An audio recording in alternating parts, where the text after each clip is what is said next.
Hello दोस्तों, कैसे हैं आप सभी लोग। स्वागत है आप सभी लोगों का मेरे चैनल नॉवल बॉय डॉन पर। मेरे चैनल को सब्सक्राइब करके नोटिफिकेशन ऑन कर लीजिए ताकि आप सभी को नए नए कंटेंट मिल सके। धन्यवाद। तो चलिए आज के एपिसोड को शुरू करते हैं। स्वागत है आपका हमारे चैनल के वीडियो में, जहां पर आप पास सुनेंगे नया एपिसोड। आपसे निवेदन है कि अगर आपको यह एपिसोड अच्छा लगे तो प्लीज चैनल को सब्सक्राइब करके कमेंट करें। चलिए शुरू करते हैं। एपिसोड 62। रुद्रायन का हाथ छूते ही अभिसार की आंखें झटके से बंद हुई और मानो वो किसी और ही दुनिया में पहुंचा। चारों तरफ घना अंधेरा, दूर कहीं चांद और तारे चमकते दिख रहे थे। अभिसार ने चारों ओर घूम कर देखा। अचानक ही कहीं से एक रोशनी उसे अपनी तरफ आती दिखी। अभिसार ने आंखें बड़ी कर ली। 2 कदम वो पीछे लड़खड़ा गया। तभी वो रोशनी उसे अपने अंदर समा ले गई। अभिसार की आंखें पल भर के लिए बंद हुई और जब खुली तो कानों में कुछ शोर पड़ने लगा। अभिसार ने आवाज की दिशा में देखा। स्वर्ग और नर्क की सीमा पर दोनों पक्ष के बीच लड़ाई हो रही थी। अभिसार ने हैरानी से कहा, रुद्रान, ये लड़ाई क्यों देख रहे हैं? अचानक ही उसकी नज़र स्वर्ग और नर्क के स्वामी पर पड़ी। वो अलग थे। अभिसार भौहें सिकुड़कर कहा, आखिर ये युद्ध कौन से समय का है? यकीनन बहुत पुराना होगा। उसी ओर देखते हुए अभिसार का ध्यान एक व्यक्ति पर चला गया। वो रुद्रान था जिसे पाश फेंक कर किसी ने बंदी बना लिया था। अभिसार ने आंखें बड़ी कर ली। जल्दी से अपनी तलवार निकाल कर आगे पहुंचते हुए उसने पाश को काट दिया। रुद्रायन आजाद होकर नीचे गिरा और जोर जोर से हांफने लगा। अभिसार ने उस शख्स को खत्म कर देना चाहा, रुद्रायन को चोट पहुंचाने के लिए। तभी रुद्रायन ने तेज आवाज में कहा, सेनापति, ऐसा करने की भूल मत कीजिए। ये हमारा समय नहीं है। आप इसमें कोई बदलाव नहीं कर सकते। अभिसार हैरानी से साथ उसकी ओर पलटा। रुद्रायन ने सहारे के लिए हाथ आगे बढ़ाया तो अभिसार ने जाकर उसकी मदद की। जल्द ही अभिसार और रुद्रायन युद्ध स्थल से दूर आ गए। अभिसार ने कहा, ये सब क्या हो रहा है रुद्रायन? अगर मैं इसमें कोई बदलाव नहीं कर सकता तो आप क्या करने गए थे उस युद्ध स्थल पर? मैं गलत समय में पहुंच गया।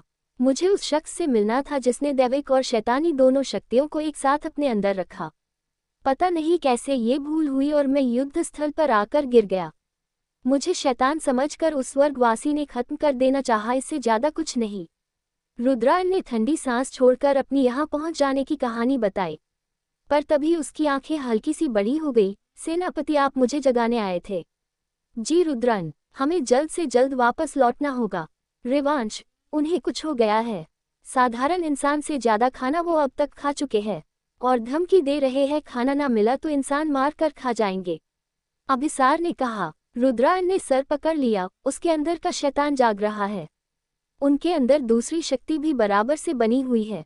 वह एक साथ 2 शख्स की अनुभूति करा रहे हैं। उनकी एक आंख सफेद तो दूसरी काली हो रही है। बातें करने का समय नहीं, आप चलकर उन्हें संभाल लीजिए। अभिसार ने कहा। रुद्रायन बेचारगी से उसकी ओर देखने लगा। जब तक हमारा उद्देश्य पूरा नहीं हो जाता हम नहीं लौट सकते सेनापति। क्या मतलब? हम फंस चुके हैं समय में। अभिसार ने आंखें बड़ी कर ली। हम शायद गलत समय में नहीं है, गलत स्थान पर है। अब बस उस शख्स को ढूंढने की आवश्यकता है, रुद्रायन ने कहा। अभिसार का मन हुआ अपने ही बाल नोच डाले। रुद्रायन को यही समय मिला था पुराने समय में खो जाने के लिए। कोई और रास्ता नहीं। चलिए, वैसे आपको उनका नाम पता होगा ना? अभिसार ने कहा। रुद्रायन ने हाँ में सर हिलाया। उनका नाम सौर नर्क है। कहाँ ढूंढना है उन्हें? अभिसार ने कहा। सीमा बाग में चलते हैं। वहाँ युद्ध करने की अनुमति किसी को नहीं। इस समय वहाँ शांति मिलेगी और प्रेमी जोड़े भी किसी से पूछ लेंगे, रुद्रायन ने कहा। अभिसार ने सर हिला दिया। न जाने वो कौन से समय में थे। क्या यहाँ तब तक सीमा बाग बना भी था? रिवांश का खाना खत्म होते ही उसने दोनों हाथ जोर से टेबल पर मारकर नजरें ऊपर उठाई।